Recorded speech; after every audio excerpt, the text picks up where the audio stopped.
ఈరోజు మనమైతే మల్లెపల్లికి వచ్చాము. కథనం న్యూస్ టీవీ నుంచి 14వ వార్డు నుంచి పోటీ చేస్తున్నటువంటి పల్లెర్ల సహదేవ్ గారితో ఒకసారి మనం మాట్లాడే ప్రయత్నం చేద్దాం. ఈ గ్రామంలో ఉన్నటువంటి సమస్యల గురించి. నమస్తే అండి. చెప్పండి. నా పేరు పల్లార సహదేవ్, మల్లెపల్లి గ్రామం అది. నేను బీఆర్ఎస్ పార్టీ నుంచి 14వ వార్డు నెంబర్గా పోటీ చేస్తున్నాను.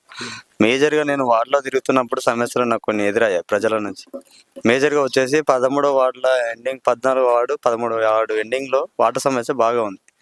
అదేవిధంగా 14వ వార్డు ఉలిగొండ చింతబాయి కాలనీ మేజర్గా అక్కడ ఏంటంటే సీట్ లైన్ ప్రాబ్లం ఉంది. ప్రజలకు నేను అభ్యర్థిగా ఉన్నాను కాబట్టి ప్రజలు నన్ను గెలిపించుకుంటే ఆ రెండు పనులను చేసే విధంగా నుంచి స్పందన ఏ విధంగా ఉంది? మీరు పోటీ చేస్తూ ఉన్నారు కదా, ప్రచారం సందర్భంలో తెలుస్తూ ఉంటుంది కదా.